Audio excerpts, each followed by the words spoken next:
Donald Mclean. I would like to tell you one of many a privilege. It's about a man who grew up in an orphanage. His name was Donald Mclean. Put my faith in man again. He had a sharp wit and humour endless, a stature of pride and strong kindness. He spoke of his time at Aberlour, but of anything far from sour, and to think that he had no blood kin in an era that could have been a sin. He was prepared for life full of discipline, and his experience he'll never undermine. When he left his home to become a butler trainee, he was youthful, not knowing what he wanted to be. Then war broke out, so he soon joined forces, with thousands of others for military courses.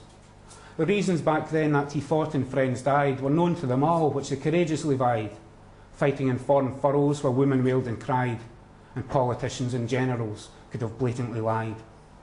As each man and squad had their agenda, and each side's new media had propaganda, they were rationed on life and regimentally killed, and the losers would-be were criminally billed. Donald, however, seen the whole war through, fighting in Europe and Africa, and POW too. He told me his story of when V-Day came. Rejoicing we watched buddies, thinking of him.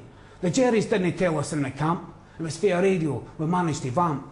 We were allowed to play instruments in la la da la, so we played Beethoven's symphony that goes da da da da. It was our rejoice of showing emanating glee, as it was Morse code, the V for victory.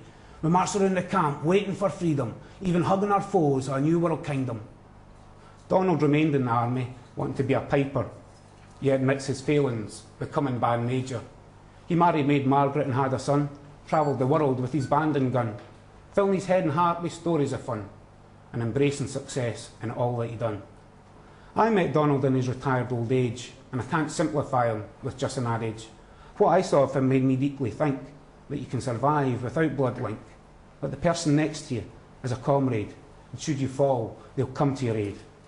As years passed, he and others asked, why? As youths robbed and raged, fuck off and die. But they have a strength from a manual existence, not a fat arse from mechanical obstinance. So young ones of today, fight your war of depression, your motivation of greed and soul's attrition. As your colossal bulk grows, you negate. As your ancestors' history, you attenuate. So give your elders a minute, a moment to speak.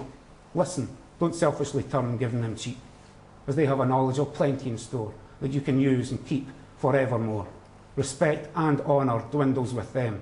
So light that civil candle a resplendent gem, as it may be you with the blind limp and stick, being robbed, kicked and called a twisted old prick.